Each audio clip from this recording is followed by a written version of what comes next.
The purpose of this video is to summarize what we've done in our campaign up until this point in time. So without wasting any more time, we'll just start. Last time on DnD, the background. There are two continents at war, Malum being the south continent and Expunga being the top continent. They have been at war for some time, and at one point Malum launched a heavy assault on Expunga, which forced many of the citizens there to, as a last-ditch effort, sail out into the ocean, hopefully to find some sort of life out in the seas. After many, many months of travel, they land on a continent that was previously unknown to anyone. Once on this continent, they name it Prinipium. After about 4 generations of living on Prinipium, the people have established multiple cities, being Urbs, the capital, Navis, the port city, and Venari, the hunting city. Recently, there's been a new city that has popped up called Broken Wheel. It's known as the Town of New Beginnings, and where our adventures begin. Broken Wheel. As I stated before, this town is known as the Town of New Beginnings. It pulls in people of all different races to get away from the human-dominant capital of Urbs. The guild leader / town leader, Garnus, is the main figurehead of the town. He is who runs the guild as well as keeps everyone in town doing what they're supposed to be doing. Along with him is Primulus, the town head guard, also helps him with running the town. Broken Wheel as a whole started fairly small, only a few buildings, but over time has grown since the party has invested their time into building up this town. Notable buildings being the guild hall, the guild house, the research center, the market area, housing area, training pit, fighting ring, the dragon pen, the casino, and the stalls, as well as some stalls that come and go as they travel between cities, run by Billy the Mage and Zealous. The South Ruins. On their first adventure out of town, our party visits some ruins to the south of Broken Wheel. While there, they find strange magical uses, such as mechanically locking doors that could easily be done with springs, and other just mundane things that could be done easily, but they're done magically. While there, they find some research that is in a draconic-esque type of writing, but not truly draconic. Since the party has discovered this ruin, it has been transformed into a farm for Broken Wheel, and later down the road is where the party first encountered other members of the Venari Guild, which did not go over super well and ended up with most of the Venari Guild members killed and one of them captured and then quickly released. Tower to the east. After getting an anonymous tip, the party investigates the tower to the east of Broken Wheel. Along the way, they pick up more Death Cobbler, a young goblin. Once there, they find that the tower is trapped, and they also fight some Black Pudding. After fighting, they pick up a lot of research in the same draconic-esque writing. They also find a lead to something else further to the southeast. The tournament.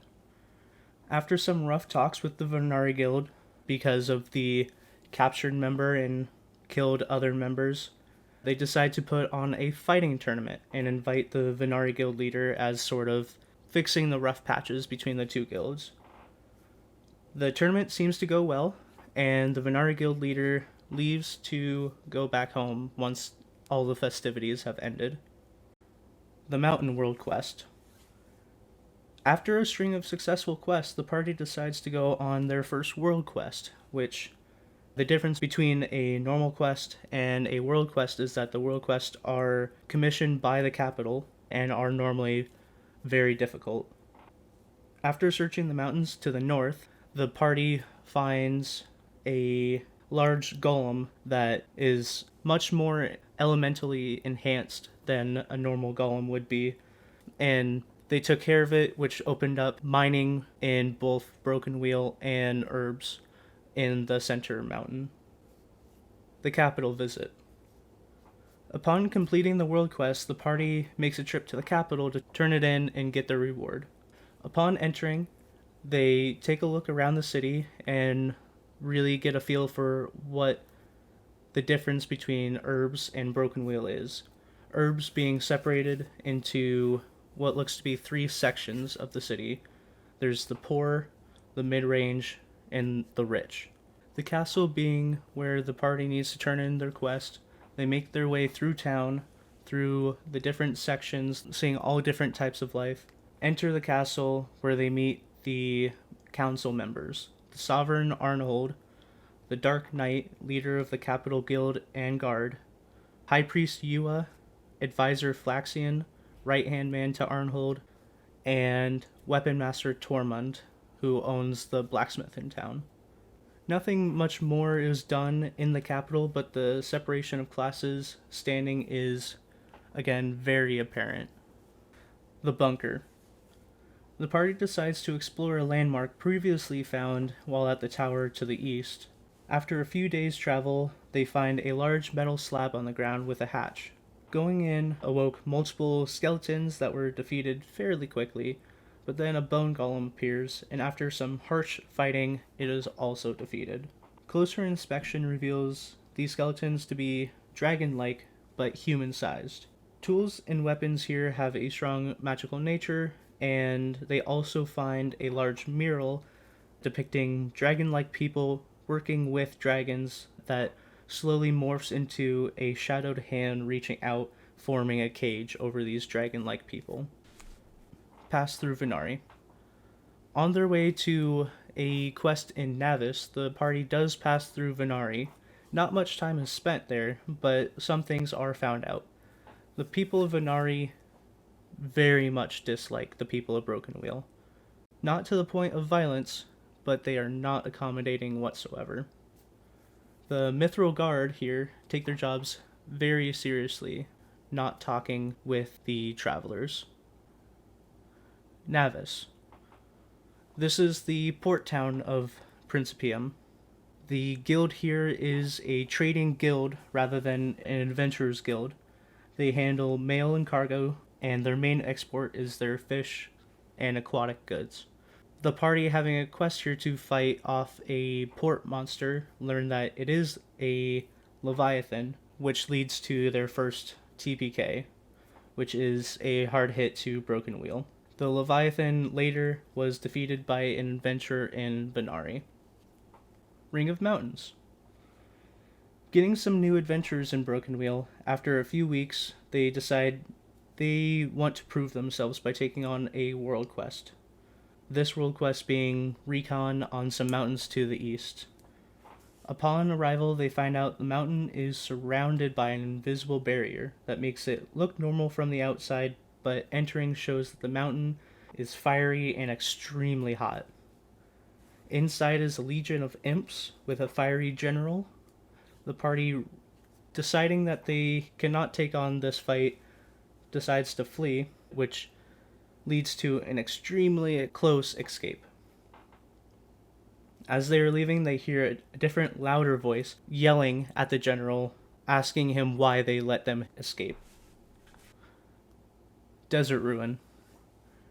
A researcher named Lur contracted the party to guide him to some ruins, similar to the South Ruins in the desert. They find it surrounded by a force field that opens around an orb the party gets from destroying some magical constructs that came out to fight them. Inside, they find many magical items and research written in the same draconic-esque language. They find a clockwork dragon that is left alone for the time being, but is later brought back to Broken Wheel and repaired to be used as a writable defense mechanism. They also discover a communication orb that connects to a pit fiend. They dispel it for now, but later Lur and Garnus use it to talk to the pit fiend Thorban, later discovered that he lives up north. Dungeon.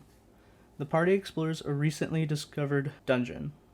They fight through 4 bosses to open a door to what appears to be a resting place for 2 dragon people and holds a lot of research, gold, and magical items. They also find a book that will answer 5 questions, but they choose to give it to Lur for further research. The Feywild. After being homesick, a party member wants to visit their home in the Feywild.